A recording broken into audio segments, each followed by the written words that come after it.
이런 차가 있는지도 모르는 사람들이 많을 겁니다. 아반떼 MD와 똑같아 보여 무심코 뒷좌석이 있다고 생각해 손을 내뻗었지만 손잡이가 아닌 차체만 만져져 사람들이 놀랬던 이 차. 그렇습니다. 아반떼 시리즈, 아니 현대차 역사상 가장 실패한 모델이라고 볼 수 있는 아반떼 쿠페입니다. 그리고 얼마 전 이 차는 20만 킬로미터를 돌파했습니다. 이전에 아반떼 쿠페 10만 킬로미터 롱텀 시승 영상을 촬영해서 올렸던 적이 있는데요. 이번 시승기 영상은 10만 킬로미터 이후부터 20만 킬로미터 도달할 때까지 아반떼 쿠페의 변천사에 대한 기록을 일부, 그리고 20만 킬로미터 주행한 아반떼 쿠페에 대한 느낌 2부 둘로 나눠서 올려보도록 하겠습니다.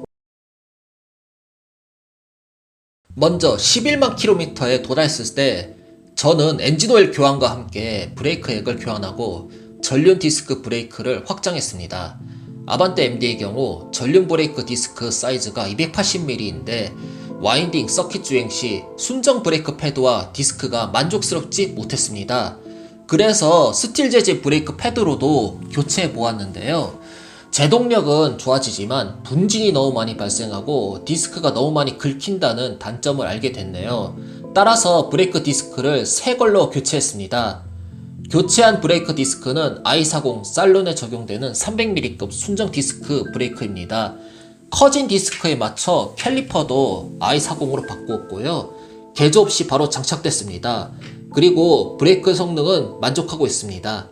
참고로 후륜 캘리퍼와 디스크는 i40과 아반떼 MD 동일한 부품이 적용되는 걸로 알고 있습니다. 그래서 그대로 두었습니다. i40 캘리퍼와 디스크 브레이크로 i40 순정 브레이크 패드를 장착했는데 제동력은 일단 만족스럽습니다. 아반떼 MD 순정 디스크 브레이크에 스틸 재질 브레이크 패드를 적용할 때와 비교시 차이도 없었고 12만 킬로미터 조금 지난 상태에서 변속할 때 손에 힘을 세게 주지 않으면 기어 레버가 들어가지 않는 증상이 발생했습니다. 영상으로 어떤 문제인지 보여드리겠습니다. 왜 이렇게 안 들어가? 들어가라! 들어가지 않아. 지금 보이십니까? 비명을 지르면서 기어봉에 힘을 주고 있는데 기어가 잘 안 들어가거나 겨우 들어가죠. 이것 때문에 미션을 내렸는데요. 클러치 디스크를 꺼내보니 기어가 잘 들어가지 않는 원인을 찾았습니다. 왜 기어가 안 들어갔는지 한번 들어보시죠. 아직 갔어요. 이게 지금 이게 흔들리면 안 되는 거죠. 네. 이건 동판은 디스크는 남았는데 예. 동력 차단이 돼서 안 돼요. 디스크 내부 동력을 끊어준 역할을 하는 스프링이 여러 개 있죠. 이 스프링을 고정하는 리벳 볼트가 부러져서 클러치가 동력을 제대로 차단시키지 못해서 기어가 잘 들어가지 않았던 겁니다. 아반떼 쿠페와 i30 디스펙 수동의 고질병이라고 하네요. 다행인 것은 클러치 디스크 가격 자체는 저렴했고요. 그리고 현대기아차 수동 변속기 차량들 대상으로 튜닝 용품들이 많이 나와 있는데 누 2.0 GDI 수동용 경량 플라이 휠이 궁금해서 이왕 미션을 내린 김에 경량 플라이 휠을 장착했습니다. 참고로 제가 장착한 경량 플라이 휠은 순정 대비 무게가 40% 가볍다고 하네요. 경량 플라이 휠 장착하면 가속력 증가하고 RPM 리스폰스가 빨라진다고 하는데요. 글쎄요, 가속력은 확실히 빨라진 건 맞지만 RPM 리스폰스는 순정하고 별 차이 없었습니다. 그리고 1500rpm 이하 저회전에서 진동이 오히려 증가했고요. 저는 별로 추천하고 싶은 튜닝 용품은 아니라고 생각됩니다. 제 차가 주행거리 9만 킬로미터에 도달했을 때 순정 대신 싸제 냉각수로 교체해본 적이 있습니다. 상온에서 보관했음에도 일반적인 물보다 온도가 낮아 차가웠으며 가옥주행 시 수온을 더욱 낮춘다는 냉각수였는데요. 대신 수명은 순정 냉각수보단 짧은 듯 합니다. 색깔이 완전히 달라졌는데요. 파워에이드를 연상케 한 색깔이 아닌 거무튀튀한 색으로 말이죠. 왜 이렇게 바뀌었는지는 저도 잘 모르겠습니다. 다른 전문가분이 그런데 냉각수 안에 있는 에틸렌 글리콜 성분이 변질돼서 그렇다고 하는데요. 일단 이 냉각수를 만든 제조사에서는 아무런 답변을 주지 않았습니다. 좀 더 타다가 15만 킬로 도달했을 때 새 냉각수로 교체했습니다. 순정으로 말이죠.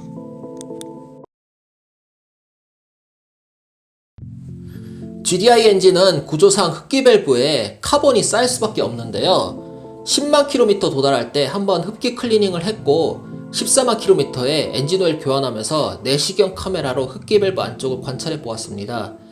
그렇게 많이 쌓이진 않았네요. 그리고 저는 고급 휘발유만 주유했는데 그래서인지 일반 휘발유 사용한 GDI 엔진 장착된 플러그보다 깨끗한 상태였습니다. 피스톤과 실린더 벽면과 접촉하면서 긁히는 스커핑 현상은 카메라론 관찰되지 않았습니다. 이때까지만 해도 저는 내 차는 아무런 이상이 없구나 하고 단정을 내렸죠. 너무 성급했었습니다. 몇 달 후 그 일을 겪기 전까진 말이죠. 키로수가 정확하죠. 15만 2780km 도달했을 때가 2018년 8월 초인데 이때 기억하기 싫은 경험을 했습니다. 그건 바로 신호대기 중 교통사고를 당했기 때문인데요. 뒤에서 달려온 소나타에게 후방 충돌을 당하고 그 충격으로 차가 앞으로 밀리면서 앞에 있던 차량과도 사고가 나게 됐습니다. 다행히 몸은 별 이상 없었고요. 대신 차는 크게 파손됐습니다. 뒷범퍼와 트렁크는 물론이고 뒷범퍼 안쪽에 있는 리어 프레임까지 찌그러지면서 영락없는 사고차가 됐습니다. 뒤쪽 좌우 팬더도 살짝 찌그러졌고요. 그나마 앞쪽은 그릴과 범퍼를 제외한 나머지 프레임은 이상 없었고 엔진도 밀리지 않았습니다. 공업사 가서 차를 고치고 저희 소중한 이타샤도 모두 탈거하고 다시 시공했습니다. 다시 완벽하게 복원된 제 차를 보니 한동안 기분이 너무 좋았습니다. 그리고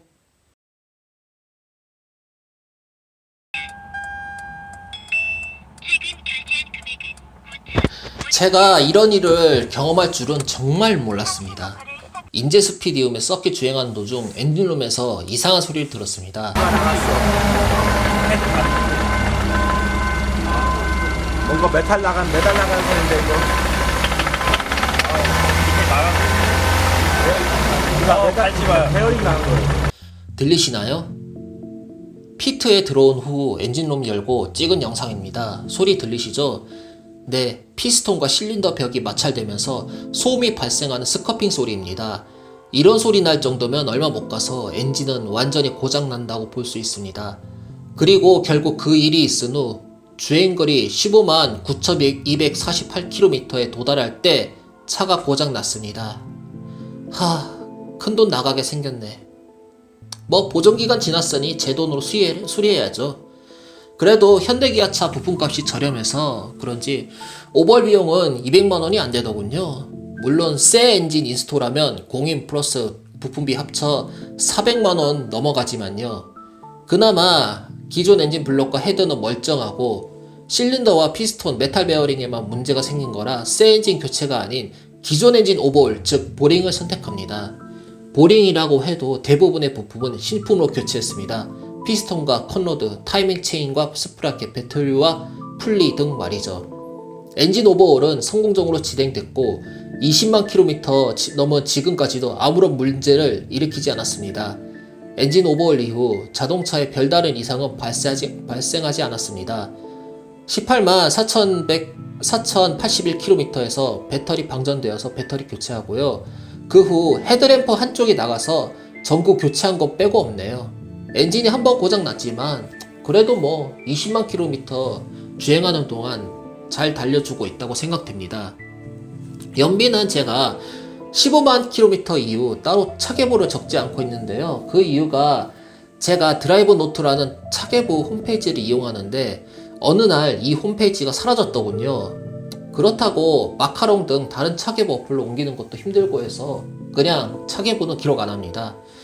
현재 주행 연비는 날씨와 주행 환경에 따라 다르지만 대략 12에서 15km 리터 정도 나옵니다. 연비가 낮을수록 시내 주행 비율이 높고 연비가 높을수록 고속 장거리 주행 비율이 높다고 보시면 됩니다. 이상으로 1부 영상은 여기서 마치겠습니다. 제가 요즘 많이 바빠서 2부 영상은 좀 늦어질 것 같습니다.